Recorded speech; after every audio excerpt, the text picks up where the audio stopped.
अस्सलामुअलैकुम नाजरीन, मैं हूं रामीन सैयद और आप देख रहे हैं प्रोग्राम ज़ेरे बहस। नाजरीन, आईनी तरमीम के ज़रिए जुडिशल पैकेज की बाज़ गश्त और आईनी तरमीम करने के लिए 2/3 अक्सरियत हासिल करने के लिए सियासी जोड़ तोड़ अभी चल ही रही थी कि सुप्रीम कोर्ट से एक खबर आ जाती है। सुप्रीम कोर्ट ने इलेक्शन कमीशन को ये हिदायत दी थी कि मखसूस नशिस्तें PTI को दी जाएँ, क्योंकि बल्ले के निशान के फैसले को इलेक्शन कमीशन ने मिस इंटरप्रेट किया और PTI को बतौर जमात इलेक्शन के प्रोसेस से बाहर रखा, जिस पर इलेक्शन कमीशन कुछ आइनी मसाइल लेकर सुप्रीम कोर्ट के पास गया। और आज सुप्रीम कोर्ट ने वो मुतफर्रिक दरखास्तें मुस्तरद कर दी हैं, ये कहकर कि इलेक्शन कमीशन ताख़ीरी हरबे यानी डिलेइंग टैक्टिक्स इस्तेमाल कर रहा है।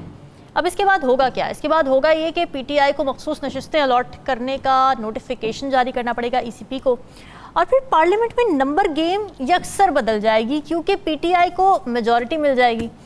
सवाल ये कि क्या अभी हुकूमत के हाथ में ये जुडिशल पैकेज लेकर आना है या फिर बॉल अब PTI के कोर्ट में जा चुकी है? आज के फैसले पे भी बात करेंगे और आईनी जुडिशल पैकेज के ऊपर भी ज़रा बात करेंगे। प्रोग्राम के पहले हिस्से में हमें ज्वाइन कर रहे हैं सीनियर तज्ज़ियाकार नजमुल साकिब साहब, राव खालिद साहब और साकिब बशीर हमारे साथ मौजूद हैं। आप सभी का बहुत शुक्रिया। नजमुल साकिब साहब, मैं ख़बर भी इस वक्त देख रही थी कि इलेक्शन कमीशन को जो हिदायत दी गई हैं सुप्रीम कोर्ट की जानिब से, वो तो कह रहे हैं कि जी आपने तो डिलेइंग टैक्टिक्स इस्तेमाल की हैं, आपके जो मसाइल हैं वो बनते नहीं हैं। इलेक्शन कमीशन की मैं भी खबर देख रही थी, भी हमारे चैनल पर ही चल रही थी कि ज़रा ये कह रहे हैं कि PTI का जो इंट्रा पार्टी इलेक्शन का मामला है वो अभी तक ज़ेर इल्तिवा इलेक्शन कमीशन में। बैरिस्टर गौहर को चेयरमैन PTI मानते नहीं हैं। आपको लगता है कि ये ऊँट किसी करवट बैठेगा, कोई ऐसा दिन आएगा?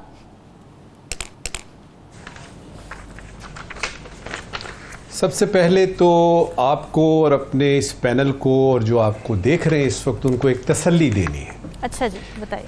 ये इस पे हाइपर होने की ज़रूरत नहीं है। ये इसमें किसी किस्म का गुस्सा करने की, किसी किस्म का कोई रिएक्शन देने की, क्योंकि मेरा और आपका तो बस चलना नहीं है। इलेक्शन कमीशन ने पहले भी डिलेइंग टैक्टिक्स किए थे, तो आपके ख्याल में वो अभी नहीं करेंगे? हाँ। उसके बाद ये कि आईनी पैकेज जो अगर लाना है हुकूमत ने, और वो जो 4 मिसिंग लोग हैं और मौलाना साहब, ये वो हमारा बस क्या है? हम तो सिर्फ देख रहे हैं। और उसमें एक तसल्ली रखिएगा कि ये जो मखसूस नशिस्तों का फैसला है ना, ये जब उसके खिलाफ आपने बिल भी ले आए, आपने पार्लियामेंट में कहा जी नहीं मानना, बल्कि उससे पहले आपकी नहीं बनती थी ये मखसूस नशिस्तें, लेकिन आपने उनको ले लिया। अब सुप्रीम कोर्ट का मेजॉरिटी का डिसीजन आता है और आज तो हद ही हो गई। यकीन कीजिए, मुझे ऐसे लग रहा है कि जिस तरह 3 मुल्क हैं, उन 3 मुल्कों में एक की अदलिया है, एक की मुकन्नना है और एक के एग्जीक्यूटिव्स हैं। अच्छा, ये तो एक मुल्क के 3 इदारे लग ही नहीं रहे। आप यानी आप देखिए तो सही, ऐसे लग रहा है जिस तरह के ये दस्तों गिरेबान हैं। कम से कम ये जो टिकर्स चल रहे हैं, ये जो ब्रेकिंग आ रही हैं, ये जो सारा कुछ हो रहा है, इससे तो यही पता लग रहा है कि ये किस किस्म का हिसाब किताब है। और साथ ही पता लगता है जी कि वो गद्दारी बगावत एक दफा फिर से बीच में आ गई है। बिलावल साहब ने बोलना शुरू कर दिया। अच्छा, उसके बाद मैं देख रहा हूँ कि ये बात अता तारड़ साहब से शुरू हुई थी। वो तो आर्टिकल 6 लगा रहे थे। वो तो कह रहे थे जी PTI को जो है हम बैन कर रहे हैं वगैरह वगैरह, और 2 दिन बाद पता लगता है सूरत हाल। लिहाजा पहली बात मेरी ये होगी कि जरा सहज के इन खबरों को देखिए। किसी किस्म का गुस्सा करने की जरूरत नहीं है, क्योंकि ये ढाक के 3 पात हैं, इनका रिजल्ट वही निकलेगा। अच्छा। दूसरी बात, सुप्रीम कोर्ट को बाकी और इदारों की तरह अपनी इज्जत और वकार का अंदाजा भी है और वो बहाल भी करना चाहती है। आज के इस ब्रेकिंग न्यूज़ ने, आज के इस फैसले ने मेरे ऊपर कम से कम ये साबित कर दिया कि सुप्रीम कोर्ट ने ये फैसला मनवाना ही मनवाना है।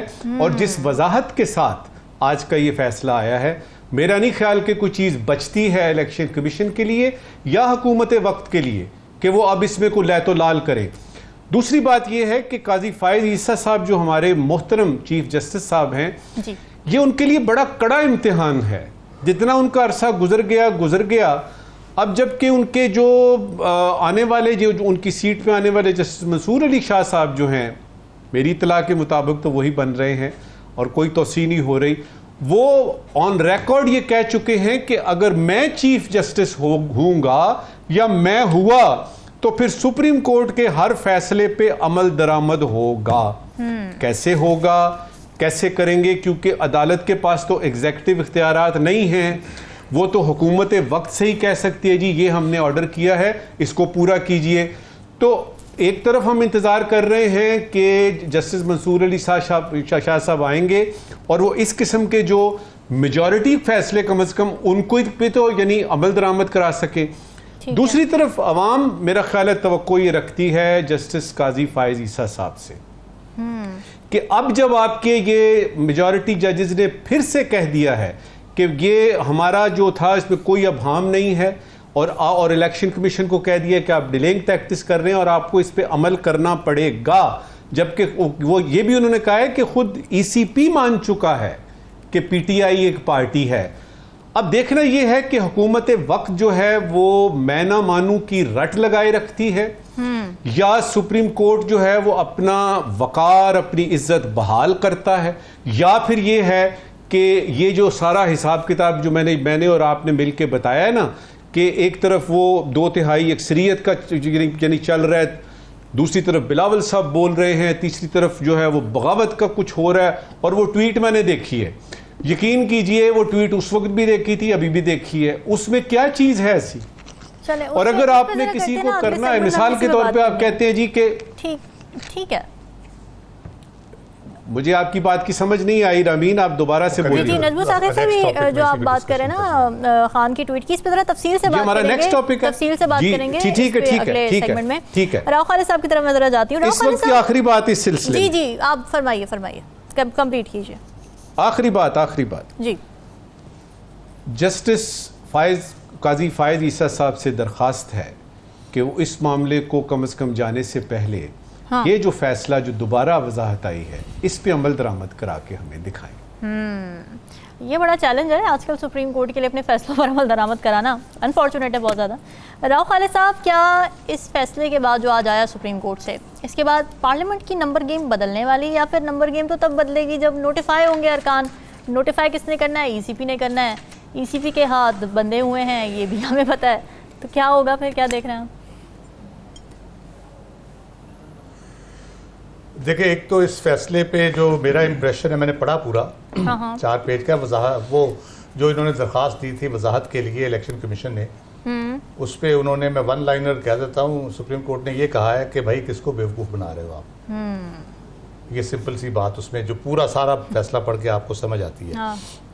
जहाँ तक अक्सरियत की बात है, ये अक्सरियत कर भी लेंगे। जो एक इस वजाहत के आने की वजह भी बुनियादी तौर पे ये है कि कल से ये एक इम्प्रेशन आना शुरू हो गया था कि जो 41 अरकान हैं जिनके अभी तक नोटिफिकेशन उन्होंने नहीं किया और उनको वो पीटीआई का हिस्सा नहीं मान रहा है, इलेक्शन कमीशन नहीं कर रहा उनका नोटिफिकेशन, तो उनके बारे में ये तासुर दिया जा रहा है कि क्योंकि वो किसी पार्लिमानी पार्टी का हिस्सा नहीं है, इसलिए कोई भी डिसीजन कोई होता है तो वो उन पर इम्प्लीमेंट नहीं होगा। वो अगर वोट देंगे तो वो 63 आर्टिकल की खिलाफ वर्जी नहीं होगी। तो वो एक इम्प्रेशन क्रिएट किया जा रहा है। आज के फैसले ने वो रास्ता भी बंद कर दिया है। लेकिन हम देख ये रहे हैं कि यहाँ अगर तो आइन और कानून की बात हो रही होती पाकिस्तान में पिछले 2-3 साल से और उसकी बालादस्ती कायम हो रही होती, उसका ख्याल किया जा रहा होता, इंतखाबात बर वक्त हो जाते, इलेक्शन कमीशन ये ना कहता कि जी हम सदर की तारीख नहीं मानेंगे, तो ये सारा अगर होता तो फिर तो हम मान लेते कि अब ये सुप्रीम कोर्ट का फैसला बड़ी वजाहत सराह से उन्होंने बता दिया है कि ये पार्लिमानी पार्टी है, वो पीटीआई के रुकन है, और वो पार्लिमानी पार्टी जब सुप्रीम कोर्ट उसको डिक्लेयर बड़ा क्लियरली कर दिया है, तो अब जो उमर अयूब साहब का फैसला होगा वो फैसला जो है वो सब पे लागू होगा, और जो भी वोट देगा, सुप्रीम कोर्ट का फैसला जो पहले वाला 63A पे वो ग्राउंड में मौजूद है, उसकी बुनियाद पे वो वोट उनका काउंट ही नहीं हो सकता किसी तरीके से। लेकिन हमने, जैसे मैंने कहा, यहाँ आइन और कानून के तो जो धज्जियाँ जिस तरह उड़ाई जा रही हैं, और लेटेस्ट जो है पार्लियामेंट के अंदर जिस तरह पुलिस ने घुस के MNS को गिरफ्तार किया, पार्लियामेंट की तौकीर का ये हाल है, तो वहाँ के क्या हम तवक्को कर सकते हैं? मेरा ख्याल है कि ये दे विल गो अहेड। कल वो कैबिनेट का इजलास कर रहे हैं, वो अपने वहाँ पे कैबिनेट उसकी अप्रूवल देंगे, जो भी कॉन्स्टिट्यूशन अमेंडमेंट्स हैं उसको लेके आएंगे, और वही जो लोग कुछ रात को सुना उठाए हैं, कुछ पहले के हैं, तो उनको कर करा के तो ये कौमी असम्बली से पास उस कॉन्स्टिट्यूशन अमेंडमेंट का पैकेज जो वट एवर उसको कराएंगे या कराने की कोशिश करेंगे, क्योंकि वो डिटरमिन्ड है। तारीख हमें ये बताती है कि ये जितने भी लोग, हम अपने मुल्क की अगर बात करें, अयूब खान साहब से लेके जनरल मुशर्रफ तक, और फिर अब ये जो कुछ कर रहे हैं, हर किसी ने इसी किस्म के लॉज बना के कोशिश की कि वो अपनी कुर्सी मजबूत कर ले और वो कोई अपना हुक्मरानी के मुद्दत को तवील कर ले और किसी तरीके वो हमेशा हुक्मरान रहे या उसके ख़ानदान के हुक्मरानी का सिलसिला चल रहा है, वो बादशाही नुक्ता नज़र से, ठीक है। लेकिन ये है कि ये तो शायद किसी हद तक इसमें कामयाब हो जाएं, लेकिन आबे हयात नहीं मिला अभी तक इनको कि ये कहें कि जी अब 700 साल तक एक ही हुक्मरान बैठा रहेगा, या जाहिर है उसमें चेंजेस आती है। बड़े बड़े ख़ानदान तबाह हो गए, ख़ानदान गुलाबा, ख़ानदान मुगलिया, तुगलक, खिलजी, कौन कौन से ख़ानदान थे। इसी तरह बरतानिया के आप देख लें, तो ये सारे आते हैं ख़ानदान, बड़े बड़े सोचे वही होती हैं लेकिन कर कुछ नहीं पाते। जमहूरियत के नाम पे लेकिन जो खिलवाड़ किया जा रहा है मुल्क के साथ, आइन के साथ, जमहूरियत के साथ, पार्लियामेंट के साथ और इस अवाम के साथ, अवाम वोट किसी को देती है, हुक्मरान कोई बन जाता है, अवाम मुंतखब किसी को करती है, वज़ीर आज़म कोई और बन जाता है, और वज़ीर आज़म भी वो बनता है जिस पे फ़र्ज़ जुर्म आयद होनी थी और उससे अगले दिन वो वज़ीर आज़म बन गया, वो सारा कुछ ख़त्म हो गया पीछे से। तो इन चीज़ों से आप वक्ती तौर पे निकाल सकते हैं सारा। हम जिस नहज पे आज पहुंचे हुए हैं, जिस सूरत हाल पे आज पहुंचे हुए हैं, उसकी वजह ही यही है। इंडिविजुअल इंटरेस्ट, पर्सनल इंटरेस्ट, ताकत को, कुर्सी को जफ्फी मार लेना, छोड़ना ना कि मैं तो बस इसी के लिए पैदा हुआ था और मेरा हक है, खानदानी हक है हुक्मरानी करना, तो उसके नतीजे में ये सारी चीज़ें होती हैं। हाँ, दूसरी चीज़ मैं कह दूँ, मौलाना फजलुर रहमान की बात कर रहे हैं, वो जो पैकेज है अभी तक उसका नहीं पता, सच्ची बात है, इनकार कर रहे हैं ना फजलुर रहमान साहब, तो इनकार कर रहे हैं। ये खबर मैं देख रही हूँ इस वक्त अपने पास। फजलुर रहमान साहब इनकार नहीं, वो बड़े सियाने बंदे हैं। अच्छा, वो बड़े सियाने बंदे हैं, मैं उन पर कोई इल्ज़ाम तराशी नहीं करना चाहता, लेकिन वो बड़े तरीके से चलते हैं। उन्होंने देखे, हुकूमत को दो चीज़ें दरकार है, ठीक है, दो में से एक कोई भी हो जाए तो उनका काम बन जाता है।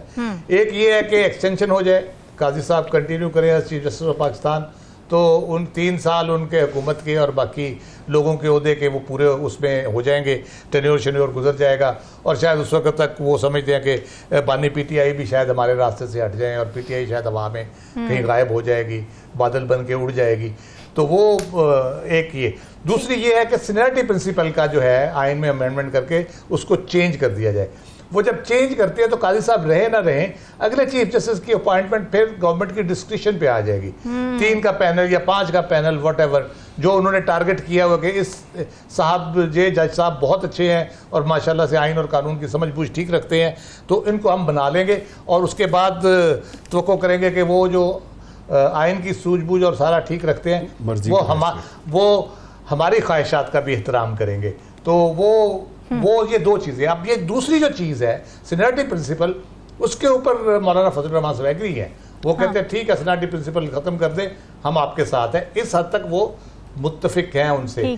तो इसका मतलब ये है कि और कुछ हो ना हो, काजी साहब की एक्सटेंशन का मामला वो मुझे ये बेल मंडे चढ़ती नज़र नहीं आ रही।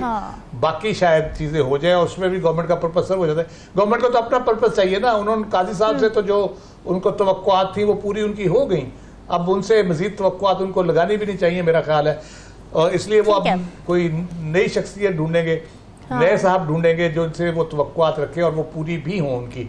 लेकिन हम तारीख का हवाला मैं फिर दूंगा। तारीख में हमने देखा है कि बंदा करता कुछ है, होता कुछ है और चीज़ें किसी और तरफ निकल जाती हैं। वो एक शेर पे ख़त्म करता हूँ मैं कि ख्वाब ख्याल हुई हैं मोहब्बतें कैसी, ख्वाब ख्याल हुई हैं, ख्याल ख्वाब हुई हैं मोहब्बतें कैसी, कि हम पे भी लहू में नाच रही हैं ये वहशतें कैसी। तो ये वहशत जो लहू की है ना, ये पता नहीं कब खत्म होगी, ये इक़्तिदार का लालच कब ख़त्म होगा, ये कब ख़त्म होगा इक़्तिदार का लालच। बड़ी इंपॉर्टेंट बात। साकिब, आपको क्या लगता है, ये पीटीआई की मखसूस नशिस्तों का नोटिफिकेशन पहले होगा या जुडिशल पैकेज पहले मंजूर होगा? एक तो चीफ जस्टिस काजी फ़ाइज़ ईसा की एक्सटेंशन के हवाले से बात की राव साहब ने, मैं उसको थोड़ा सा वजाहत कर दूं, क्योंकि चीफ जस्टिस जो है ये कह चुके हैं कि वो पर्सनल कैपेसिटी में जो है वो ऐसी कोई जो उनके लिए पर्सन स्पेसिफिक लेजिस्लेशन वो नहीं लेंगे ऐसी। तो उनकी तरफ से ये वजाहत आई थी, लेकिन उसमें तासुर बहरहाल आज भी मौजूद है, जो हम आज भी डिस्कस कर रहे हैं कि 3 साल अगर एज बढ़ाने की बात हो या हुकूमत ऐसी कोई लेजिस्लेशन ले आती है, उसका उन्होंने इनकार नहीं किया। जो बात आप कर रहे हैं, एक चीज़ तो बड़ी अहम है, वो यहाँ जिक्र करना ज़रूरी है। 12 जुलाई को मखसूस नशिस्तों के केस का फ़ैसला आता है। तकरीबन 10 से 15 रोज़ के बाद जो है वो इलेक्शन कमीशन में जब एफिडेविट्स जमा हो गए, जो पीटीआई की जानिब से बतौर पार्टी भी जो चेयरमैन के और सेक्रेटरी जनरल के दस्तखत के साथ भी तफसीलात जमा करवा दी गई कि ये लोग हमारी पार्टी में शामिल हो गए हैं, जो सुप्रीम कोर्ट ने कहा था वो 41 जो लोग हैं। और उसके बाद इलेक्शन कमीशन सुप्रीम कोर्ट में वजाहत के लिए लिखता है। अब मामला ये है कि बेहतर होता कि सुप्रीम कोर्ट की जानिब से जो आज वजाहत आई है, आज है 14 सितंबर, तो 12 जुलाई, फिर 12 अगस्त और 12 सितंबर, 2 माह और 2 दिन के बाद, तो इसमें अगर टाइम थोड़ा सा निकाल दे तो 1.5 माह के बाद वजाहत आई है, तो बेहतर होता कि 1 हफ्ते या 10 दिनों के बाद ये वजाहत आ जाती, क्योंकि वजाहत को सर्कुलेट करना, बेशक जजेस जहाँ पे भी हों सर्कुलेशन हो सकती है, बेशक कोई बैरून मुल्क हो अंदरून मुल्क हो, तो सर्कुलेट करके ये वजाहत पहले ही दे दी जाती अगस्त के पहले वीक में, दूसरे वीक में, तो ज़्यादा बेहतर होता। उससे एक तासुर ये ना जाता कि ये कोई जो जुडिशरी है वो भी कहीं जो है वो नज़र रखे हुए है किसी आइनी तरमीम पे, कोई जुडिशल पैकेज पे, या मतलब ये तासुर नहीं जाना चाहिए, मेरा ये ख्याल है। क्योंकि ये पहले ही एक डिस्कशन है कि जो जजेस हैं वो किसी एक पार्टी को, कोई जजेस जो है वो सपोर्ट करते हैं, कोई दूसरी पार्टी को सपोर्ट करते हैं, कोई ये पोजीशन है, ये तासुर दुरुस्त नहीं है। मेरा ये ख्याल है ज़ाती तौर पर कि आज आइनी तरमीम कल होने का इम्कान है, तो आज ये वजाहत जारी की कि अगरचे वजाहत ठीक है, वो उन्होंने क्लैरिटी की, लेकिन ये बेहतर होता कि वो पहले जो है वो वजाहत जारी करते, और मखसूस नशिस्तों का तफसीली फैसला भी सुप्रीम कोर्ट को जल्द अज जल्द देना चाहिए, ताकि ठीक है जो डिस्कशन हो रही है, जिसका जो व्यू है वो करें, और नजरसानी की दरखास्तें भी सुप्रीम कोर्ट सुने और उनका फैसला करे। अब जो फैसला आज की जो वजाहत आई है, उस वजाहत में सुप्रीम कोर्ट ने बड़ा एक क्लियर किया है इलेक्शन कमीशन को कि आप सुप्रीम कोर्ट के फैसले पर अमल नहीं कर रहे, और इसके कॉन्सिक्वेंसेस होंगे। ये जो आप जो है वो अमल नहीं कर रहे, इसके कॉन्सिक्वेंसेस हो सकते हैं। इससे कबल पीटीआई की जानिब से तौहीन अदालत की दरख्वास्त जो है वो सुप्रीम कोर्ट में उन्होंने दायर की थी, वो भी अभी पेंडिंग पड़ी हुई है। और इलेक्शन कमीशन की जो उन्होंने वजाहत सुप्रीम कोर्ट से मांगी थी, उसको भी ताखीरी अरबा जो है वो सुप्रीम कोर्ट ने कहा है। इसका मतलब ये हुआ कि इलेक्शन कमीशन के खिलाफ इलेक्शन कमीशन के एक्ट पर 8 फरवरी जो उन्होंने इलेक्शंस कराए, उसके बाद पे दर पे उनके खिलाफ चार्जशीट जो है वो आ रही है। 13 जनवरी का जो इलेक्शन से पहले उन्होंने बल्ले के निशान का फैसला दिया, उसके हवाले से सुप्रीम कोर्ट की ये लार्जर बेंच फुल कोर्ट थी, सुप्रीम कोर्ट के 13 जजेस ये केस सुन रहे थे। जब फुल कोर्ट थी, उसमें से 11 जजेस ने ये कहा कि आपने 13 जनवरी के सुप्रीम कोर्ट के फैसले की गलत तशरीह की। तो उस वक्त भी ये बात हो रही थी कि ये चीज इलेक्शन कमीशन के खिलाफ चार्जशीट है। आज जो वजाहत आई है, आज भी ये चार्जशीट है कि आप ताखीरी अरबे जो है वो इस्तेमाल कर रहे हैं, आप जो अमल दरामद है सुप्रीम कोर्ट के फैसले पर, उसको में रुकावट बन रहे हैं। और अभी भी हमने ये खबर जो है वो ज़राए से ये चली है कि इलेक्शन कमीशन ये कह रहा है कि बैरिस्टर गोहर को उनका जो मामला है जो चेयरमैनशिप का या पीटीआई के इंट्रा पार्टी इलेक्शंस का, वो अभी भी पेंडिंग है। इलेक्शन कमीशन अपनी बात पर अभी भी डटा हुआ है। एक चीज़ आज की वजाहत के बाद मेरा ख्याल है ये तय हो गई है, इलेक्शन कमीशन अगले 1-2 रोज़ में, या मतलब बल्कि इवन आज ही इसको करना चाहिए इलेक्शन कमीशन को कि नोटिफिकेशन जारी करें, और जो उनकी मखसूस नशिस्तें हैं मरकज़ में और सूबों में, पंजाब जो उसके अलावा खैबर पख्तूनख्वा और सिंध, वहाँ पे उनकी जो पीटीआई जिनको डिक्लेयर करना है वो डिक्लेयर करके उनकी जो मखसूस नशिस्तें, ये 78 मखसूस नशिस्तें पूरे मुल्क में बनती हैं, तो वो मखसूस नशिस्तें उनको दें, क्योंकि बड़ी क्लैरिटी है। हाँ। अच्छा, अब जो इलेक्शन कमीशन मेरा ख्याल है उसके पास कोई ऐसा रास्ता नहीं रहा कि वो उस पर अमल ना करे। अगर अमल ना किया गया तो फिर कंटेम्प्ट ऑफ कोर्ट की तरफ मामला जा सकता है, क्योंकि ये कुछ छोटी बात नहीं है। पूरा इलेक्शन जो है वो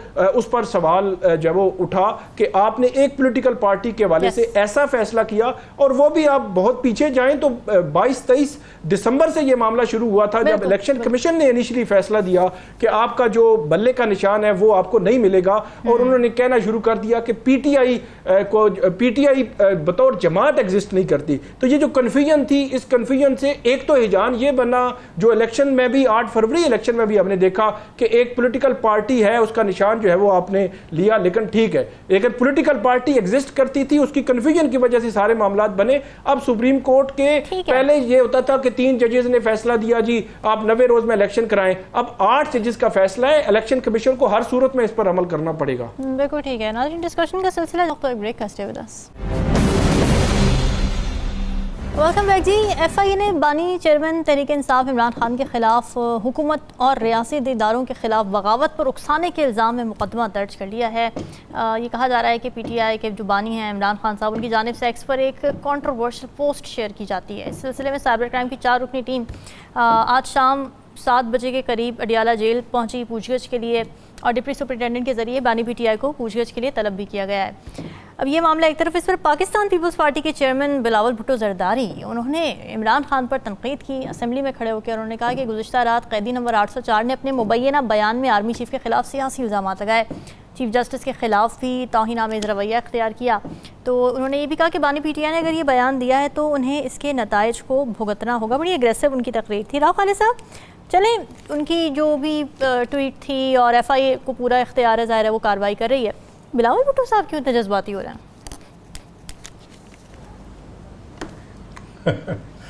बड़ा इंटरेस्टिंग है। मैं तो खुद परेशान हो रहा था, और मैंने रात ट्वीट पढ़ा था वो। अच्छा। मुनीर फारूक साहब ने वो किया था, और उस पर वही इस किस्म के ऐलानात हमेशा करते हैं। अच्छा, कि इस पे क्या होने जा रहा है। इस वक्त इमरान खान साहब के खिलाफ जो भी मुकदमात कायम होने होते हैं या कार्रवाई होनी होती है तो अमूमन हमारे दोस्त अनाउंस करते हैं वो। अच्छा। तो वो रात मैंने पढ़ा तो मैं इग्नोर कर दिया। मैंने कहा अच्छा होगा कोई मुकदमा शुकदमा। पहले भी एक वीडियो इस किस्म की आई थी, चली थी, वो हमूदुर्रहमान कमीशन के हवाले से बातें थी, तो होगा। लेकिन आज बिलावल साहब की तकरीर के बाद मैंने बाकायदा उसका प्रिंट आउट लिया, एक एक लाइन कई बार पढ़ी। तो मुझे सच्ची बात है, बिलावल साहब पता नहीं किस तरह पढ़ रहे होंगे उसको, लेकिन मैंने जो पढ़ा उसमें मुझे तो कोई ऐसी बात नजर नहीं आई जो उन्होंने पहली दफ़ा की हो। अच्छा। कि आज उन्होंने कोई नया उसमें इंकशाफ कर दिया हो। वो काजी फाइज साहब की एक्सटेंशन के हवाले से एहतजाज की कॉल पहले से दे चुके हैं। वो एलीट कैप्चर की बात पहले करते रहे हैं। वो पावरफुल की हाई हैंडेडनेस की फस्तायत, ये वो इस किस्म की टर्मिनोलॉजी इस्तेमाल करते रहे हैं। हमूदुर्रहमान कमीशन रिपोर्ट के बारे में भी वो 1000 दफ़ा कह चुके हैं कि सबको पढ़नी चाहिए। और इस तरह ऐसी मुझे ऑनेस्टली मुझे अगर दो चीज़ें हैं जहाँ से वो आप कर सकते हैं। हाँ। एक उसमें लिखा गया कि एक शख्स जो है वो पावर अपने हाथ में रखना चाहता है। अब मेरे ख्याल में तो मुल्क में सबसे पावरफुल आदमी या उनके वालिद साहब हैं तो या वज़ीर आज़म हैं, सदर या वज़ीर आज़म। जी जी। तो कॉन्स्टिट्यूशन बिलावल भुट्टो जरदारी साहब के वालिद साहब आसिफ जरदारी साहब सदर हैं। हाँ। और उनके जो हैं वो जिनकी वो अतात करते हैं एज प्राइम मिनिस्टर, और उनके यानी अभी तरमीम भी उनके साथ मिलकर करेंगे, वो वज़ीर आज़म है दूसरे शहबाज शरीफ साहब। ठीक बात है। अब सदर वज़ीर आज़म से पावरफुल बंदा उन्होंने कोई अगर दरियाफ्त किया है तो वो उनको बताना चाहिए कि वो किसको सबसे पावरफुल समझते हैं। तो इसका मतलब है वो सदर और वज़ीर आज़म को कुछ नहीं समझते, यही तस्वुर किया जा सकता है कि उनसे भी कोई पावरफुल मुल्क में मौजूद है शख्स, और उसकी बात की जा रही है। काजी फाइज साहब की बात भी नहीं हो रही मेरा ख्याल है। अच्छा। तो वो ज़रा ये वजाहत कर दे। मुझे ये लगता है कि जैसे ही हम थोड़ी जो ये साल 1.5 साल जब से वो जेल में हिस्ट्री अगर देखें, जैसे ही थोड़ा सा इंदिया मिलता है ना कि उनके मुकदमात को ख़त्म हो रहे हैं, उनके बाहर आने के इम्कानात पैदा हो रहे हैं, तो हुकूमत अचानक कोई ना कोई ऐसी चीज़ ला के और वावेला मचाना शुरू कर देती है। ओ तबाही फिर गई, मुल्क तबाह हो गया, बर्बाद कर दिया इमरान खान ने और बगावत कर दी, और अब मुल्क में इदारे तबाह हो जाएंगे और मुल्क में ये हो जाएगा वो हो जाएगा, और हम इसके खिलाफ ये नया केस कर रहे हैं और हम ये भेज रहे हैं।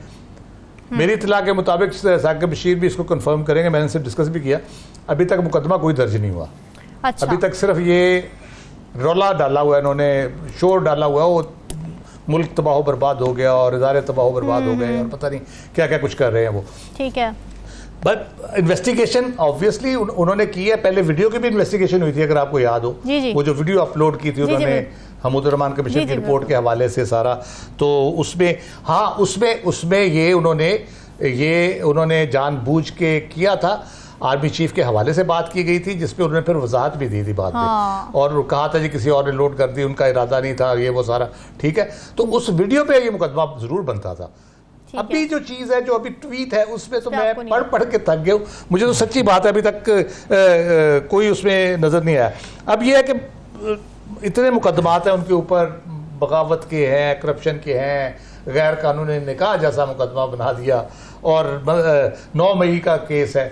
कोई भी अपने मंतकी अंजाम को नहीं पहुंच रहा, ना सजा हो रही है, ना जजा मिल रही है, ना रिहा हो रहे हैं, ना गिरफ्तार हैं। दरमियान में एक तरह से आप कह लें कि वो उनको रखा हुआ है। सिर्फ हमने ये देखा है कि हर मुकदमे के साथ एक किरदार कशी की मुहिम शुरू होती है, और वो 5-7 दिन 10 दिन खूब शोर पड़ता है। अब बैन हो रही है PTI, अब आर्टिकल 6 लग रहा है, अब ये कर रहे हैं, अब फौजी अदालत में ट्रायल होगा, और फिर हम देखते हैं कोई नया शोशा आ जाता है और उसमें फिर हंगामा शुरू हो जाता है। तो मुझे बज़ाहिर ये लगता है कि हुकूमत खुद कोई बहुत सीरियस नहीं है इमरान खान साहब के मुकदमात चलाने में और उनको सज़ा दिलवाने में, क्योंकि अगर सीरियस होती तो वो मुकदमात चलाती, बयानबाजी ना करती, किरदार कशी की मुहिम ना चलाती, ये पार्लियामेंट में तकरीरें ना करती। अगर बयान देने से ये मामलात होते हैं तो मैं 1000 तकरीरों का हवाला दे देता हूँ, फ़ौज के हवाले से मियाँ साहब की, ख्वाजा आसिफ साहब की, और उनके बाकी परवेज़ रशीद साहब की, और बिलावल साहब की खुद सुप्रीम कोर्ट के बारे में पार्लियामेंट के फ्लोर पे जो तकरीरें, और जजेस के बारे में जो तकरीरें हैं। तो फिर अब तक तो ये तबाह बर्बाद हो चुके होते हैं अगर बयान देने से और तकरीर करने से ये इदारे तबाह होते हैं। तो मेरा ख्याल है कि सिर्फ शोर शराबा है। अभी तक एक और तरीका ढूंढा गया किसी तरह का तरीके से इमरान खान की रेपुटेशन को ख़राब किया जाए। नजमुल साकिब साहब, आपको क्या लगता है? सियासी रेपुटेशन को मैं और बाकी मुझे पता नहीं किस तरह की रेपुटेशन रखते हैं, मैं सिर्फ सियासी रेपुटेशन के बारे में। जी ठीक है, समझ आ गई। नजमुल साकिब साहब, आपको क्या लगता है ये जो ट्वीट हुई, इसमें क्या वाकई ऐसी चीज़ें आपको मिली? राव खालिद साहब तो कह रहे हैं उनको नहीं मिली, आपको मिली जिसमें मुकदमा दर्ज हो सके FIA के अंडर बगावत का? और बिलावल भुट्टो साहब की तकरीर, क्या कहेंगे आप इस पर भी? देखिए, सबसे पहले तो मैं ये कहना चाहूँगा कि हमारे जो यहाँ के सियासतदान हैं, जो लीडर हजरात हैं, या हर वो शख्स जिसके पास कुर्सी है, ख़ास तौर पे सियासत के मैदान में, वो एक बात कर देते हैं और उनके पास एक बहुत अच्छा जवाब होता है जब शाम को उनसे पूछा जाए कि ये आपने क्या कहा था कि ये बैन कर रहे हैं पार्टी को, ये आपने क्या कहा था कि आर्टिकल 6 लगा रहे हैं, तो उनके पास एक जवाब है कि वो हमारा सियासी बयान था। अच्छा, अगर आप इस चीज़ को हम समझते हैं कि कोई भी सियासतदान, ख़ास तौर पे हुकूमत वक्त के जो मिनिस्टरान हजरात हैं, वो कोई भी बात करें और वो इस पे से कह सकते हैं जी वो तो आपको पता है ना जी, जलसा था तो उसमें तो ऐसी बातें करनी पड़ती है ना जी, हफ्ता 2 हफ्ता तो दिया हमने इसलिए कि खान को निकाल लेंगे, वो एक सियासी बयान था। तो मैं किसकी बात पे यकीन करूं? मैं इन सारे लोगों की बातों पे यकीन क्यों करूं? क्योंकि पहले सुनते आए थे जी वो फलां शख्स जो है वो यू टर्न लेता है। मुझे तो लग रहा है पूरी की पूरी कौम को यू टर्न दिया जा रहा है। मुझे तो ऐसे लग रहा है कि हर किसी ने सोच लिया है कि बयान देने के बाद उस पे जो है वो तरदीद करना, डायमीट्रिकली ऑपोजिट 180 डिग्री उस पे बात करना जायज समझा जाता है। ये ठीक है, ये खैर है, ये सियासी बयान है। ये करने के बाद ये जो इस वक्त का मौजू हमारा है जो ज़ेर बहस है, देखिए 2 मुतज़ाद खबरें आ रही हैं, और जब मुतज़ाद खबरें हों तो तज्ज़िया किस चीज़ का पेश किया जाए? पहली खबर ये आ रही है कि मुकदमा दर्ज हो गया है, दूसरी खबर ये आ रही है कि नहीं जी मुकदमा दर्ज नहीं हुआ, सिर्फ इंक्वायरी हो रही है। बिल्कुल बिल्कुल। अब ये कि इनमें से कौन सी बात सच है? मैं लेता हूं इस बात को सच के जी मुकदमा दायर हो गया, ठीक है, मेरा फिर वहां से तज्जिया शुरू होगा। सबसे पहले तो ये बताइएगा कि ये आज से शुरू करना है आपने बगावत का, म्यूटनी का, रिवोल्ट का, आर्टिकल 6 का वगैरह, या पीछे भी चलेंगे आप? क्योंकि हमने तो ये देखा कि जुल्फ़िकार अली भुट्टो का केस जो है वो पोस्ट्यूमसली चलता है, तो क्या उन तमाम लोगों को भी यानी लाया जाएगा कटहरे में जो फौत हो चुके हैं, जो इस बगावत के मुर्तकिब हुए और वो बाकायदा तौर पे साबित हो सकता है? तो क्या पोस्ट्यूमसली भी चलेगा? और क्या सिर्फ इमरान खान का ही चलेगा कि बाकी और लोगों का भी चलेगा? इसके बाद तीसरी बात, तीसरी पेनल्टीमेट, वो ये है कि चलाएं आप बगावत का मुकदमा, ये हाई कोर्ट में चलेगा, फिर सुप्रीम कोर्ट में जाएगा, सुप्रीम कोर्ट या फिर किसी इंट्रा कोर्ट में भी जाएगा, सुप्रीम कोर्ट से आ जाता है जी कि इमरान खान बागी है, उस पे फलां फलां लगता है। 2 बातें तय हो गई, और इस वक्त की आखिरी बात, पहली बात ये तय हो गई कि खान की डील बज़ाहिर नहीं हुई, दूसरी बात ये तय हुई कि ये सियासी खलफिशार इसी तरह बढ़ेगा और ये जो बगावत वगैरह के किस्से, ये सारी सियासत की बयानबाजियां हैं, इनकी तरफ तवज्जो न दें। और तीसरी बात जो कि मेरे नज़दीक सबसे अहम है कि अदालतें इसी तरह से मसरूफ़ रहेंगी, सियासी मामलात को देखेंगी और वो जो सैकड़ों केसेस हैं अवाम के, वो पड़े रहेंगे। नाज़रीन, फीडबैक ज़रूर दीजिएगा, सवालात आपके लिए छोड़ के जा रहे हैं। हमें दीजिए इजाज़त, अल्लाह हाफ़िज़।